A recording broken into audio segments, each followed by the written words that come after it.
지금 집사님이 질문 주셨지 않습니까? 왜 부활이 핵심이냐고. 십자가의 죽음에 대해서는 너무너무 많이 듣습니다. 그런데 이 부활이 없으면 이 십자가의 죽음이 의미가 없거든요. 그러니까 십자가가 너무 우상화되어 있다는 걸 말씀드리고 싶은 것이에요. 십자가라는 틀이나 장소 자체가 아니라 그 위에서 누가 죽으셨고 누가 다시 살아나셨나, 이것이 핵심이라는 것이에요. 그러니까 당시 로마 시대의 십자가의 형은요, 흔한 사형 틀이었기 때문에 예수님 좌우에 있던 강도들을 비롯해서 수많은 사람들이 십자가에서 죽었다라는 것이에요.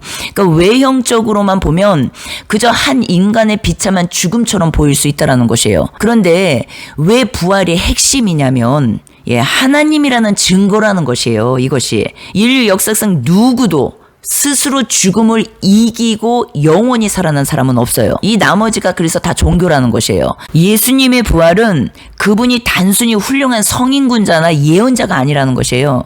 생명의 주관자이신 하나님이심을 역사적으로 증명한 사건이라는 것이에요. 그러니까 만약에 예수님이 부활하지 못하셨고 무덤에 그대로 머물러 계셨다면 그분의 죽음은 그저 한 의로운 인간의 비극적인 순교로 끝났을 것이라는 것이에요. 하지만 부활하심으로써 어때요? 그분이 십자가에서 흘린 피가 인류의 죄를 대속한 하나님의 구원이라는 사건임이 확증되었다라는 말의 의미예요. 이것이 로마서 1장 4절에 말씀하시죠. 성결의 영으로는 죽은 자들 가운데서 부활하사, 다시요, 부활하사 능력으로 하나님의 아들로 선포되었으니 그분은 우리 주 예수 그리스도니라. 고린도전서 15장 14절에도 이런 말씀이 있어요. 그리스도께서 만일 다시 살아나지 못하셨다면 우리가 전파하는 것도 헛것이요. 다시요. 우리가 전파하는 것도 헛것이요. 다시요. 우리가 전파하는 것도 헛것이요. 내가 지금 뭘 전하고 있냐는 것이에요. 내가 지금 무엇을 전하고 있는지 보셔야 되는 것이에요. 그가 다시 살아나지 못하셨다면, 부활을 전하고 있지 않으면 어떻습니까? 십자가만 주구장창 전하고 있다면, 부활을 전하지 못하고 있다면 어때요? 우리가 전파하는 것도 헛것이요. 또 너희 믿음도 헛것이며. 결국 무엇입니까? 부활 안에 내포되어 있는 십자가인데, 이 십자가는 죽음을 말하는 것인데 누가 죽으셨고 누가 부활하셨냐는 것이에요. 이것이 핵심입니다. 이것이 그분이 나의 구원자 되시고 그분이 나의 메시아 되시고 그분이 우리의 구원자 되신다라는 것이에요. 마귀는요, 부활만 빼고 다 얘기하게 한다라는 것이에요. 부활만 빼고, 부활 사건만 딱 입을 닫게 하고 나머지 모든 것을 다 말하게 한다라는 것이에요. 우리가 정말 사명을 받았다라는 그 말의 의미는 내 믿음을 전하는 게 아니에요. 예수 그리스도의 죽음과 부활을 전하는 것이에요. 사도행전 17장 31절에 이는 정하신 사람으로 하여금 천하를 공의에 심판할 날을 정하시고 작정하시고 이에 그를 죽은 자 가운데서 다시 살리신 것으로 모든 사람에게, 다시요, 모든 사람에게, 다시요, 모든 사람에게 믿을 만한 증거를 주셨음이라 하니라 라고 말씀하세요. 인류를 공정하게 심판한 날을 정해놓으셨어요. 하나님께서는 자기가 임명하신 분을 통해서 심판하실 것인데 그분을 죽은 사람들 가운데서 다시 살리심으로 모든 사람에게 그 증거를 보여주셨다라는 것이에요. 예수님이 다시 사셨다라는 말의 의미는 그분이 장차 온 천하를 공의로 심판하실 살아계신 하나님이시라는 것을 입증하는 도장, 보증 수표와도 같다라는 것이에요. 이 사실은 변하지 않습니다. 내가 느낌이 안 좋다고 해서 이 사실이 바뀝니까? 내가 뜨겁지 않다고 해서 이 사실이 바뀝니까? 내가 아프다고 해서 이 사실이 바뀝니까? 내가 건강하다고 해서 이 사실이 바뀝니까? 이 사실은 어떤 상황과 어떤 처지와 어떤 환경과 어떤 문제와 어떤 난제 속에서도 바뀌지 않고 변하지 않는 객관적 사실이라는 것이에요. 이것이 역사적 근거입니다. 우리는 때로는 주님을 느낌으로 믿으려고 할 때가 많아요. 그리고 우리는 때로는 주님을 감정으로 믿으려고 할 때가 많습니다. 너무나 나 중심적인 신앙관을 가지고 살아갈 때가 많다라는 것이에요. 복음은요, 내 개인적인 생각이나 감정을 전하는 게 아니에요. 하나님은 예수님의 죽음과 부활이라는 역사적인 사실을 통해서 나나 너나 쟤나 저 사람이나 이 사람이나 이 세상 모든 사람들에게 부활을 믿을 수밖에 없는, 예수 예수님이 하나님이시라는, 그분이 죽음이 끝이 아니라 죽음 이후에 지옥의 열쇠를 가지신, 천국의 열쇠를 가지신 분이라는 것을, 요한계시록 1장 18절 말씀이죠. 천국과 지옥의 열쇠를 가지신 분이라는 것을, 우리가 심판주 하나님으로 오신다라는 것을 우리가 전해야 된다라는 것이에요. 죽으면 안 돼요. 자살하면. 죽음이 끝이 아니라는 것이에요. 주변을 돌아보십시오. 죽고 싶다고 아우성치고 부르짖는 사람들, 얼마나 고통 속에 있는 사람들이 많은지 모릅니다. 말빨이 좋아야 복음을 전하는 게 아닙니다. 성경 지식을 줄줄줄줄 깨고 있어야 전하는 게 아니에요. 생명을 가진 자가 전할 수 있는 것이에요. 생명. 그 생명은 예수님의 죽으심과 묻히심과 부활, 승천, 내주 성령에 대한 말씀이에요. 이것을 전하는데 우리에게 무슨 스킬이 필요하냐는 것이에요. 저는 영적 전쟁터에서 영혼을 딱 만났을 때 이렇게 말을 합니다. 당신이 아프리카가 있다라는 사실을 믿습니까? 안 믿습니까? 제가 물어요. 그러면은 대번에 말합니다. 있지. 근데 가보셨어요? 제가 물어요. 안 가봤대. 그런데 있는 건 알아. 팩트야. 사실이야. 객관적 사실. 그러면서 예수님의 죽으심과 묻히심과 부활하심 그리고 승천, 내주 성령에 대해서 설명을 합니다. 복음에 대해서 말씀드려요. 우리의 죄의 문제서부터 이제는 영접에 이르기까지 쭉 말씀을 드리고, 만일 이 사실이 역사적 근거이고 객관적 사실인데 저는 이제는 권해드려요. 쭉 알아보시고 찾아보시고 하라고. 지금 시대가 얼마나 좋은지 몰라요. AI 시대예요. 내가 그 영역에 관심만 있다면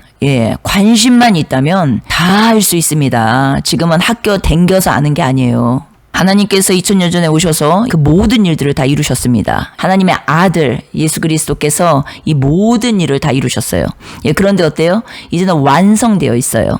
그리고 이제는 당신의 문 밖에 서서 문을 두드리고 계십니다. 이제는 그 문을 열고 안 열고는 당신의 결정이에요. 이 어마어마한 복을 안 받아들이고 받아들이는 것은 당신의 문제입니다. 결정입니다. 아프리카가 객관적 사실로 현재 실제화되어 있는 나라인 것처럼 2000년 전에 그분이 이 땅에 오셔서 하신 모든 일, 완성시켜 놓으신 일, 그리고 그분이 우리에게 약속해 주신 그 모든 일들, 이것은 실제고 사실이고 팩트입니다. 그런데 이것은 변하는 내용이 아니라는 것이에요. 하늘이 두 쪽 나도 변하지 않는 내용이라는 것이에요. 그러면 어때요? 모든 자가 이 땅에서 임종을 맞이하는데 임종 후에, 죽음 후에 히브리서 9장 27절 말씀처럼 심판이 있다라는 것이에요. 이 땅에 왔다 가신 그분이 지금 살아계시는데 부활하셔서 그분이 심판주 하나님이시라는 것이에요. 그래서 우리가 복음을 전해야 되는 것이에요. 복음. 당신이 믿든 안 믿든 그 사실은, 객관적 사실은 변하지 않습니다. 아프리카가 당신이 가보지 않았어도, 당신이 믿지 않아도 아프리카가 있는 것처럼 우리에게도 그 나라가 그런 상태라는 것이에요. 그분이 이루신 모든 일, 이것을 통해서 가는 것이라고요. 내 안에 계신 성령 하나님은 예수 그리스도를 증언하시는 분이십니다. 그분과의 친밀감의 퍼센테이지만큼 내 입에서 말이 나가겠죠. 그리고 그 말을 받아들이는 사람들의 마음의 자세와 태도와 행동이 달라지겠죠. 말은 전달이니까. 지옥은 반드시 전해야 됩니다. 그런데 지옥이 먼저 선두되는 것이 아니라 주님의 사랑이 먼저 그 사람에게 전해져야 돼요. 내가 믿게 하려고 노력할 필요가 없다라는 것이에요. 상대방이 안 믿는다고 해서 내가 낙심할 필요가 없다라는 것이에요. 우리는 전달자라는 것이에요. 때를 얻든지 못 얻든지 복음을 전파하라. 인본주의 전도의 중심에는요, 이 사람과 상대의 반응이 있습니다. 상대방이 내 말을 듣고 잘 믿어주면 내가 능력이 있는 것 같아서 신이 나고 어깨가 으쓱해진다는 것이죠. 반대로 상대방이 거부하거나 비웃으면 금세 낙심합니다. 부끄러워지고 무기력해져서 입을 닫아버린다라는 것이에요. 결국 인본주의 전도는요, 하나님의 살아계심을 전하는 것 같지만 실제로는 내 만족과 사람의 동의를 구하는 종교 활동이었기에 지치고 흔들릴 수밖에 없었던 것이에요. 그러나 어떻습니까? 이 부활 생명을 가지고 이 부활 생명을 전하는 자들은 세상 모든 사람이 나는 안 믿어, 그런 게 어디 있어? 라고 조롱을 해도요. 부활이 역사적 사실이라는 대전제에는 단 1%도 흔들리지 않는다라는 것이에요. 내가 전하는 내용이 100% 사실이라는 완전한 확신, 물증이 내 안에 있기 때문에 상대방이 믿어주지 않든 믿어주든 상관이 없다라는 것이에요. 물증과 심증이 같이 있다라는 것이에요. 성령이 내 안에 계신다라는 것이에요. 성령께서. 예수 그리스도를 증언하는 영입니다. 성령 하나님은. 그런데 이 나라를 전하려면 죽음을 해결받아야겠죠. 죽음이 나에게 실체가 되어야겠죠. 그래서 이 죄와 사망이 해결된 그 자가 이제는 이 땅의 현재적 부활의 삶이 무엇인지 깨닫게 되고 알게 되고 전할 수 있게 되는 거 아니겠습니까? 저 사람이 복음을 거부한다고 해서 주님이 하신 일이 없어지는 게 아니에요. 그러면 주님이 말씀하신 그 입에서 나온 말씀도 없어지는 게 아니에요. 그분 지금 살아계시거든요. 그러면은 그분이 말씀하신 심판과 그리고 그분이 말씀하신 천국, 지옥 다 전해야 된다는 것이에요. 팩트이기 때문에, 사실이기 때문에. 눈치를 보면서 그 사람한테 인정받으려고 사랑받으려고 사탄 같은 말만 전해서는 안 된다라는 것이죠. 우리가 이것을 깊이 깨달아야 합니다. 오늘날 인본주의는요, 사람들의 기분을 맞춥니다. 교회 오면 복받고 마음이 평안해지고 만사가 형통해진다는 달콤한 말만 늘어놓습니다. 듣기 싫어한다는 이유로 죄, 심판, 지옥이라는 단어는 쏙 빼버려요. 그러나 어때요? 사랑이 아니라 이것은 기만이에요, 기만. 영혼들을 사랑하는 것이 아닙니다. 그런데 또 이것을 너무 오바해서 또 율법주의나 그쪽으로 가면 또 지옥만 전해. 주님의 사랑이 먼저 와야 되는데 지옥만 전해. 무서운 지옥.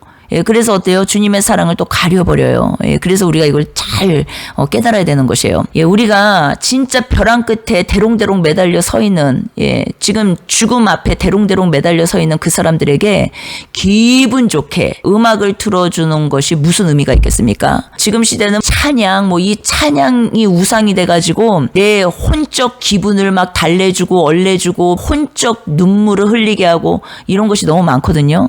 그것이 무슨 의미가 있어요? 벼랑 끝에 지금 대롱대롱 매달려서 죽느냐 사느냐 이 상태인데 진짜 사랑은 무엇이에요? 내가 욕을 먹어도 미움을 받아도 그 사람이 오늘 나에게서 떠나간다고 할지라도 그 지금 절벽 앞에 지금 이 벼랑 끝에 대롱대롱 매달려 있는 이 사실을 똑바로 전해줄 수 있어야 된다는 것이에요. 그 전달자 안에 예수 그리스도를 증언하는 성령 하나님께서 일하신다라는 것이에요. 그 상황 가운데서. 영적으로 죽어가는 영혼들을 흔들어 깨우는 것이 정말로 성경에서 말씀하시는 이웃사랑 아니겠습니까? 부활하신 주님을 영접하는 자가 천국 가는 것이에요. 그래서 요한복음 11장에 내가 이것을 믿느냐라고 말씀하시면서 부활을 말씀하신 것이에요. 부활을 네가 믿느냐? 내가 교회를 댕기는데 내가 지금 무엇을 믿고 있냐는 것이에요. 무엇. 우리의 감정은요. 날씨에 따라 건강에 따라 환경에 따라 수도 없이 출렁거립니다. 하루에도 몇 번씩 출렁거립니다.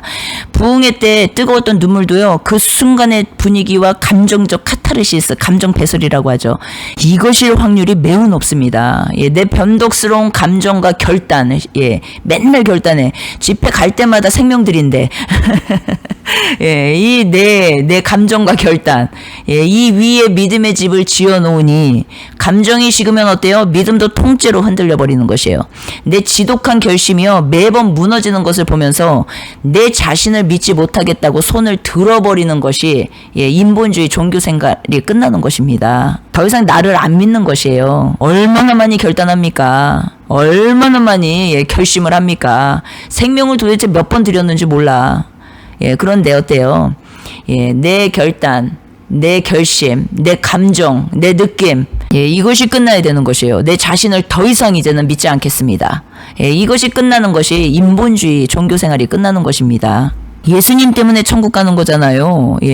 그분이 내 안에 살아계시기 때문에 천국 가는 거잖아요. 내가 오늘 좀 낙심되고 눈물이 나고 안 나고 이 차이로 그것이 막 흔들립니까? 내가 오늘 좀 연약하고 쓰러졌다고 해서, 그리고 내가 좀 강하고 담대하고 막 했다고 해서 그것이 흔들립니까? 예, 내 감정은 변해도 이 사실은 변하지 않아요. 그러니까 내가 무엇을 지금 붙들고 신앙생활을 하고 있는지 보셔야 되는 것이에요. 요한계시록 3장 20절로 다시 돌아가면요. 주님이 내 문을 두드리시면서 네 생명을 나에게 바쳐라. 우리 다 이거 무서워하잖아요. 네 생명을 나에게 바쳐라. 예, 집회 갈 때마다 생명들인데. 예. 네 생명을 나에게 바쳐라. 안 그러면 너는 아웃이야. 예, 그렇게 요구하지 않으신다라는 것이에요. 문만 열어줘. 내가 다 완성해놨다. 다 이루어놨다. 내가 너한테 들어가서 너와 더불어 먹고 너는 나와 더불어 먹으면 돼. 이거예요, 이거. 거기에 뭔 비장한 나의 결단이 필요하냐는 것이에요. 주님은 그저 내 안에 들어오셔서 그분이 이루신 모든 것들을 그냥 나와 더불어 먹고 마시고 살자는 것이에요. 예, 그분이 다 이루신 것을 여기에 왜 내가 목숨을 내내야 되는 비장한 막 결단이 있어야 되냐는 거. 그 결단, 3일이면 끝나잖아요. 예, 길게 가시는 분들은 일주일, 조금 더 인내심이 많으신 분들은 3개월 가려나? 예. 그리고 다 원점이잖아요, 다시. 도대체 우리가 믿는 게 무엇인지를 보아야 되는 것이에요. 무엇인지. 더 이상 고아처럼, 더 이상 과부처럼, 더 이상 세상에서 네 힘으로 괴로워하면서 외롭게 싸우면서 살지 말라는 것이에요. 내가 네 안에서 이제는 내가 다 이루어 놓은 그것을 너가 누리기를 원한다. 너가 나와 함께 먹고 마시면서 더불어 살기를 원한다. 나는 너가 행복해지기를 원한다. 누리기를 원한다. 그거를 원하셔서 내 안에 들어오시려고 하시는 것이에요. 만약 우리가요, 십자가의 죽음에만 시선을 고정하고 있다면 우리의 신앙은 과거의 사건에 대한 슬픔이나 죄책감, 그리고 혹은 감상주의에 머물기가 쉽습니다. 그러니까 부활의 주가 없이는 십자가만 가지고서는 안 된다라는 것이에요. 이 말씀의 진리가 무엇이냐면 부활하신 주님이 지금도 살아계셔서 성령으로 우리와 함께 하시지 않는다면 우리는 여전히 내 힘으로 죄를 이기려고 율법적으로 발버둥치는 무기력한 종교인에 불과하기 때문이라는 것이에요. 부활이라는 것이 무엇인지를 깨달아야 된다는 것이죠. 십자가는요, 우리를 죄에서 해방하신 사건이에요. 부활과 성령 내주는요, 그 해방된 우리가 예수님의 생명으로 살아가게 되는 능력을 말하는 것입니다. 그것이 로마서 8장 1절 2절 말씀이에요. 그 생명으로요, 먼저는 우리가 감격하고 감동하고 신이 나서 기쁨으로 복음을 전할 수 있게 되는 것이고, 이 복음을 전하면서 또 영혼들을 향해서는 안타까운 마음, 주님의 마음을 가지고 우리가 계속적으로 기도하면서 나아갈 수 있게 되는 것이에요. 사람들을 만나면서. 십자가에서 내주 성령에 이르기까지 죽음과 묻히심, 죄에 대한 대가를 완전히 치르셨음을 확증하는 내용입니다. 부활은 무엇이에요? 죽음의 권세를 깨뜨리시고 영원한 생명의 주인이 되셨다라는 것이 선포되는 내용이에요. 부활이 내 영혼의 주인이 그분이시라는 거. 그래서 나는 죽지 않는 생명이 되었다라는 거. 이것이요, 부활입니다. 승천은 무엇이에요? 만유의 주제로 왕권을 얻으시고 아버지 보좌 우편에 앉아 계세요, 그분이. 그분 안에 내가 있습니다. 우리가 있습니다. 그렇기 때문에 어때요? 우리는 이 땅에 발을 딛고 사는 사람들이 아니라는 것이에요. 이제는 하늘 우편에 앉으신 그분 안에 우리가 있고 그 안에서 우리가 이 땅을 다스리고 통치하는 자들입니다. 내 마음의 땅, 이 마음을 이제는 다스리고 통치하는 자들로 다 일어났다라는 것이에요. 내 마음을 다스리고 통치해야 세상도 다스리고 통치하게 되겠죠. 내 삶의 모든 영역에서 다스리고 통치하게 되겠죠. 이 능력이 나타나겠죠. 성령 강림 내주는요, 승천하신 주님께서 약속하신 성령을 우리에게 부어주심으로써 비로소 어때요? 예수님이 이루신 그 모든 구원의 유익이, 그 모든 유익입니다. 모든 복, 그 복이 내 것이 되었고, 주님이 내 안에 완전히 거하시게 되었다라는 것이에요. 결국 무엇이에요? 그분 자신이 복이에요, 복. 우리에게 그 복은요, 영원히 없어지지 않는 복입니다. 영원히 사라지지 않는 복이에요. 그래서 성경에서 말씀하시는 복은 천국을 말하는 것인데 이 천국의 주체가 주님이시라는 것이에요. 주님, 그분을 소유하게 되는 것이에요. 그분, 내주 성령의 실체입니다. 실체. 그래서 그분이요 내 안에 사실 때 그분이 나를 위해서 이루신 모든 일들을 내가 누리는 것이에요.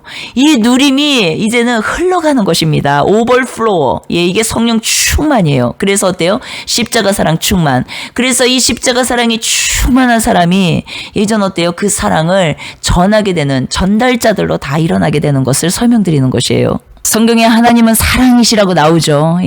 그 사랑이 나에게 돈 주고 밥 주고 떡 주는 그 수준에 머물러 있는 사랑이 아니라는 것을 말씀드리고 싶은 것이에요. 어마어마합니다. 이분이 우리에게 주신 사랑은, 그 약속은. 그래서 그것을 알기를 힘써야 되는 것이에요. 마지막으로, 영상 하나 추천을 드릴게요. 유튜브에 들어가시면 검색창에 죽음의 공포가 사라지는 놀라운 간증, 이지은 집사님 간증 추천이라는 제목을 검색창에 검색해 보십시오. 이제 봅니다 나의 주를 눈을 뜨게 하신 그 손길을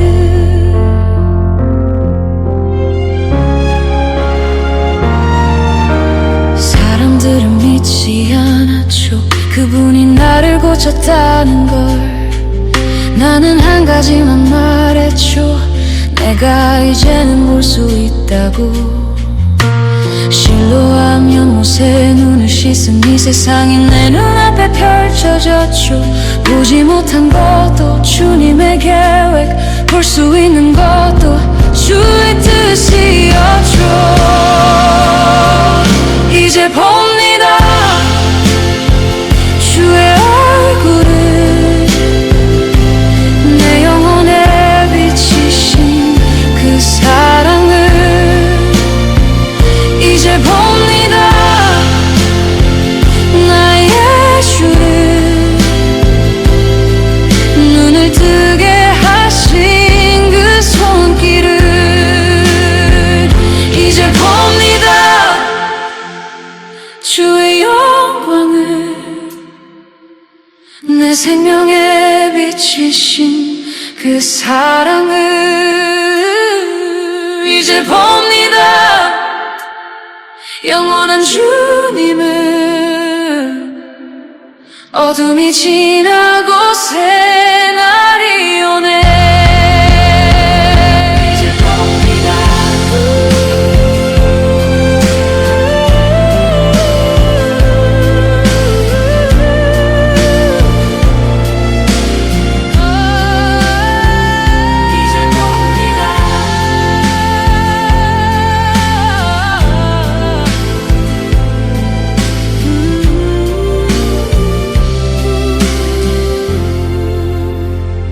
이제 봅니다 주의 영광을 내 생명에 비치신 그 사랑을 이제 봅니다 영원한 주님을 어둠이 지나고 새 날이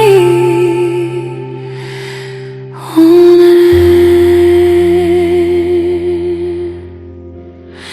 이제 봅니다